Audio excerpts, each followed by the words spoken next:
이번 시간에는 2단원 논증과 설득 전략 첫 번째 소단원인 논증 방법 파악하며 읽기 학습 활동 확인해 볼게요. 첫 번째 소단원, 왜 속도를 고민해야 하는가, 글의 짜임 확인하고 학습 활동으로 가는데요. 제목에서 의문형 문장을 통해서 호기심을 유발하고 있다, 독자들의 관심을 유발하고 있다라는 이야기도 하였는데요. 이 글은 주장하는 글, 논설문이라고 하였습니다. 그래서 글의 짜임 이야기할 때 논설문은 처음을 서론이라고 하고 중간을 본론이라고 하고 끝부분을 결론이라고 하기 때문에 서론, 본론, 결론 이렇게 짜임 내용을 확인합니다. 첫 번째 단락이 서론입니다. 글 전체는 6개 단락이라고 하였는데요. 그 중에 첫 번째 단락이 서론인데 서론에서는 배달 속도는 무조건 빠른 것이 당연하다고 여기는 세태에 대한 문제제기. 그래서 중심 내용이 맨 마지막이라고 하였습니다. 우리는 배달은 무조건 빠른 것이 당연하다고 생각한다. 그러나 이러한 생각이 과연 옳은 것일까라고 해서 문제제기하고 있고요. 본론은 두 번째 단락부터 다섯 번째 단락인데 두 번째 단락이 본론 1. 빠른 속도를 강요하는 배달 구조 때문에 교통사고가 많이 발생함. 그래서 택배 기사들의 노동 환경과 관련된 문제점으로 교통사고의 위험이 첫 번째 문제점이었고요. 세 번째 단락, 본론 2는 정해진 배송 시간을 지키려고 택배 기사들이 과도한 노동을 하고 있다라는 것이 두 번째 문제점이었습니다. 그래서 세 번째 단락 같은 경우도 맨 마지막 문장이 중심 문장이다라고 하였습니다. 택배 기사들은 배송 시간을 지키려고 과도한 노동을 하고 있는 것이다 라고 해서, 그리고 세 번째 단락의 경우는 구체적인 통계 자료를 끌어와서 주장의 타당성을 높이고 있다라는 이야기도 하였습니다. 네 번째 단락 본론 3은 택배 시장의 규모는 커졌지만 택배 기사들의 수입은 달라지지 않았다라는 것이 중심 내용이고, 여기도 역시 구체적인 수치를 제시해서 주장의 타당성을 높이고 있었습니다. 다섯 번째 단락 본론 네 번째에서는 택배 기사들이 열악한 환경에 처해 있다라고 해서 본론 1, 본론 2, 본론 3의 내용을 종합하고 있었습니다. 그래서 본론 전체의 중심 내용은 당연히 본론 네 번째 내용, 택배 기사들이 열악한 노동 환경에 처해 있다라는 것이 본론 전체의 중심 내용이었고, 이렇게 구체적인 사례에서 일반적인 원리를 끌어오는 방식을 귀납이라고 하였기 때문에 본론 부분에 드러나는 논증 방법은 귀납이었습니다. 결론은 여섯 번째 단락인데 속도를 지나치게 중요시하지는 않았는지 반성하고 작은 불편은 받아들일 줄 아는 소비자가 되자라고 해서 글쓴이의 당부가 드러나고 있었습니다. 맨 마지막 문장이 중심 문장, 곧 이 글의 주제 문장이었습니다. 그래서 이 글에는 논증 방법, 본론에는 귀납이 들어가 있었고요. 결론에는 연역의 방법이 드러나고 있었습니다. 학습 활동입니다. 이 글을 서론, 본론, 결론으로 나누고 각각의 중심 내용을 정리해 봅시다 라고 하였는데요. 왜 속도를 고민해야 하는가? 서론은 첫 번째 문단으로 배달 산업이 발달한 우리나라에서 사람들이 배달은 무조건 빠른 것이 당연하다고 생각함이라면, 본론은 두 번째에서 다섯 번째 문단으로 택배 기사들이 열악한 노동 환경에 처해 있음, 본론 네 번째가 중심 내용이라고 하였습니다. 결론은 마지막 문장, 속도를 지나치게 중요시하지는 않았는지 반성하고 작은 불편은 받아들일 줄 아는 소비자가 되어야 함. 적어두시면 됩니다. 85쪽에 내용, 목표학습 확인합니다. 근거를 들어 자신의 주장을 펴는 것을 논증이라고 합니다. 다양한 논증 방법에 따라 짝과 함께 결론을 이끌어내 봅시다. 이 부분은 모두 다 진도를 나간 부분인데요. 논증 방법 한번 다시 확인하라고 지금 제시해 주고 있습니다. 알렉산더도 죽었다, 셰익스피어도 죽었다, 아인슈타인도 죽었다. 이렇게 구체적인 사례에서 알렉산더, 셰익스피어, 아인슈타인은 모두 사람이다. 고로 모든 사람은 또는 사람은 모두 죽는다. 이렇게 끌고 가는 방식을 개별적 사실에서 보편적 원리, 명제로 끌어가는 것을 우리가 귀납이라고 하였습니다. 찾을 수 있어야 한다고 하였고, 모든 생물은 영양을 섭취해야 한다. 사람은 생물이다. 고로 사람은 영양을 섭취해야 살 수 있다. 이렇게 일반적인 사실에서 특수한 사실로 끌어내는 방식을 연역이라고 하였습니다. 구분할 수 있어야 한다라고 하였고요. 85쪽에 일란성 쌍둥이는 동일한 유전자를 가지지만 외모와 성격이 똑같지는 않다.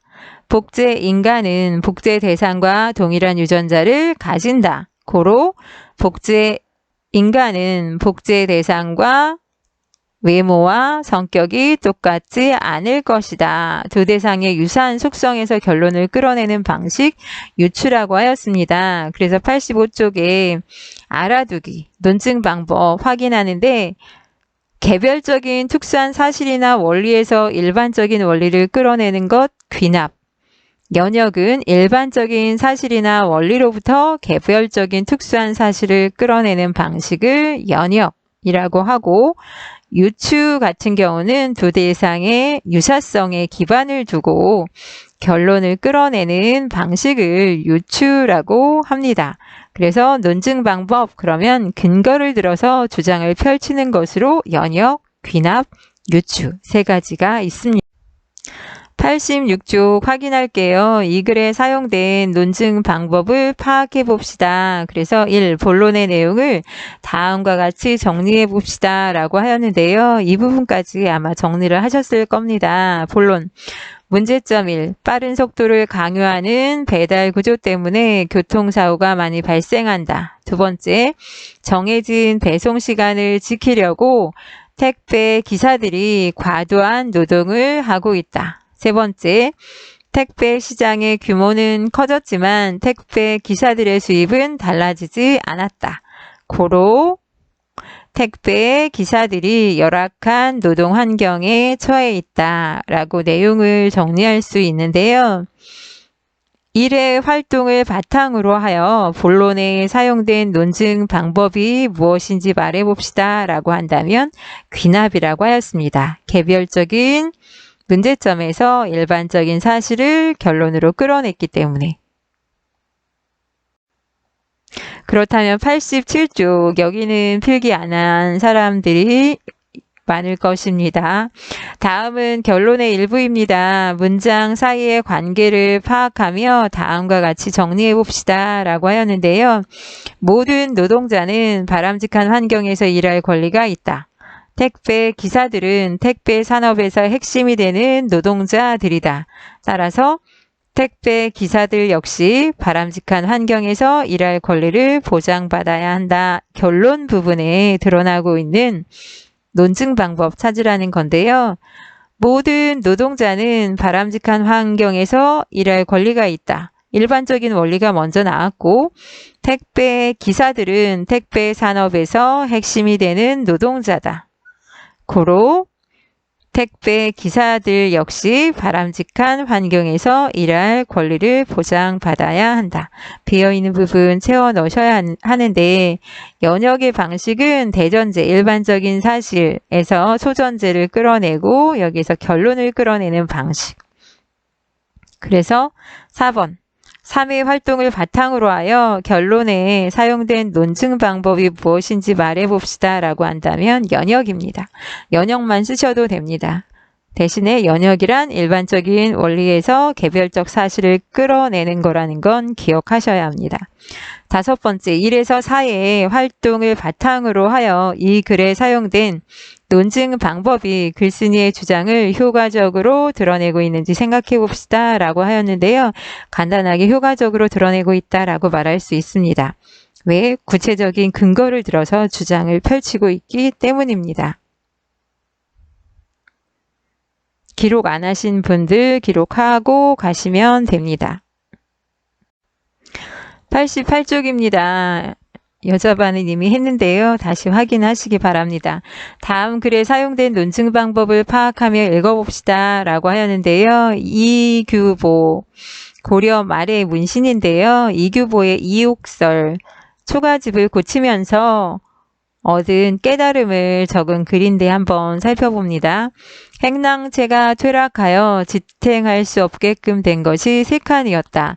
나는 마지못하여 이를 모두 수리하였다. 그런데 그 중에 2칸은 비가 샌 지 오래되었으나 나는 그것을 알면서도 이럴까 저럴까 망설이다가 손을 대지 않았던 것이고, 나머지 1칸은 처음 비가 셀 때 서둘러 기와를 갈았던 것이다. 이번에 수리하고 보니 비가 샌 지 오래된 것은 그 석갈에 추녀, 기둥, 들보가 모두 썩어서 못쓰게 된 까닭으로 수리비가 엄청나게 들었고, 한 번밖에 비가 새지 않았던 1칸의 제목들은 온전하여 다시 쓸 수 있었기 때문에 그 비용이 많이 들지 않았다. 지금 여기까지는 첫 번째 단락은 자신의 행랑체를 수리한 경험을 소개하고 있습니다. 그래서 비가 샌 지 오래된 것은 수리비도 엄청 들었고 거의 못 쓰게 되었다라는 이야기를 했고요. 한 번밖에 비가 새지 않은 건 수리비도 얼마 안 들었고 금방 다시 쓸 수 있었다라는 이야기를 하고 있는데, 여기에서 얻은 깨달음이 뒤에 있습니다. 나는 이에 느낀 것이 있었다. 사람의 경우도 마찬가지라는 사실이다. 잘못을 알고서도 바로 고치지 않으면 곧 그 자신이 나쁘게 되는 것이 마치 나무가 썩어서 못 쓰게 되는 것과 같다.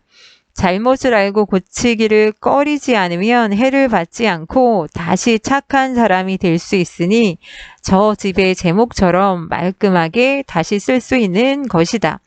그래서 행랑체 수리한 경험을 사람도 똑같다라고 해서 유추의 방식으로 끌어가고 있습니다. 그래서 사람도 잘못을 했으면 바로 고쳐야지, 그렇지 않으면 못 쓰게 된다라는 이야기를 하고 있는데요. 사람에 대한 깨달음이 드러나고 있고요. 여기서 더 나아가서 그뿐만 아니라 나라의 정치도 똑같다. 백성을 좀먹는 무리들을 내버려 두었다가는 백성들이 도탄에 빠지고 나라가 위태롭게 된다. 그런 뒤에 급히 바로잡으려 해도 이미 썩어버린 제목처럼 때는 늦은 것이다. 어찌 삼가지 않겠는가. 그래서 행랑체 수리 경험을 처음엔 사람의 빗댔고 그 다음에 정치도 이와 똑같아 라고 해서 유추의 방식으로 끌고 가는데요. 정치도 문제가 있으면 바로 잡아야지 내버려 두었다가는 나라가 위태로워져 라고 해서 정치에 대한 깨달음을 적고 있습니다. 마지막 문장 어찌 삼가지 않겠는가, 서리법입니다. 문장을 평서형이 아니라 의문형으로 제시하고 있지만 그 답은 독자가 이미 알고 있습니다. 삼가해야 한다는 것. 그래서 의문형 문장으로 변화도 주면서 의미도 강조하고 있다라고 하였습니다. 이 글은 원래 한문으로 적은 것을 한글로 번역한 글이라고 생각하면 되겠습니다. 내용 정리하고 갑니다. 종류는 설인데요. 이규보의 이옥설 정리하는 것입니다. 88쪽. 설이 무엇인가 하면 한문 문체의 한 종류인데 이치에 따라 사물을 해석하고 옳고 그름을 밝히면서 자기 의견을 설명하는 문체입니다. 현대의 수필류라고 생각하면 되는데 항상 형식은 2단 구성으로 경험이 앞에 있고 깨달음이 뒤에 있습니다. 그리고 자신의 의견을 직접 드러내는 것이 아니라 우의적인 표현 방식, 경험을 통해서 깨달음이 드러나기 때문에 간접적으로 자신의 생각을 드러내는 경우가 많다는 이야기를 하고 있는 것입니다. 설을 구체적으로 쓰기 어려우면 설, 한문 문체, 이치에 따라 사물을 해석, 수필, 경험 더하기 깨달음, 우의적, 이 정도는 적고 가시는 것이 좋습니다. 그리고 고등학교 가면 구체적으로 설에 대해서 우리가 배운 이욕설도 있지만 경설, 참화설 이런 작품들 이제 살펴볼 것입니다. 그래서 설에 대한 기본적인 개념 머리에 담고 가면 더 좋습니다. 중심 소재, 제재는 집을 수리한 경험이고요. 주제는 잘못을 알았을 때는 바로 고쳐야 한다는 것. 그래서 특징은 유추의 방법이 사용되고 있다는 것. 그리고 경험 더하기 깨달음의 방식으로 글을 전개하고 있다는 것 정도 적어주시고 넘어가시면 됩니다. 89쪽입니다. 윗글의 내용을 다음과 같이 정리해 봅시다 라고 하였는데요. 집의 경우 비가 샌 지 오래된 두 칸의 제목은 바로 고치지 않아 못 쓰게 됨. 비가 셀 때 바로 고친 한 칸의 제목은 다시 쓸 수 있었음 그랬는데요. 여기에서 이와 유사한 사람과 정치에 빗대는데 사람의 경우 사람이 잘못을 바로 고치지 않으면 나쁘게 됨. 사람이 잘못을 알고 바로 고치면 착한 사람이 될 수 있음. 이와 똑같이 정치도 백성을 좀먹는 무리들을 내버려 두면 백성들이 도탄에 빠지고 나라가 위태롭게 됨. 백성을 좀먹는 무리들의 잘못을 즉시 고쳐야 나라가 바로 서게 된다는 것. 그래서 2번 글쓴이의 주장이 무엇인지 써봅시다 라고 한다면 잘못을 알았을 때 바로 고쳐야 한다는 것. 1과 2의 활동을 바탕으로 윗글에 사용된 논증 방법은 유추라는 것. 유추만 쓰셔도 됩니다. 단지 유추란 유사성의 근거에서 결론을 끌어내는 방식이다. 이거 기억하시면 됩니다.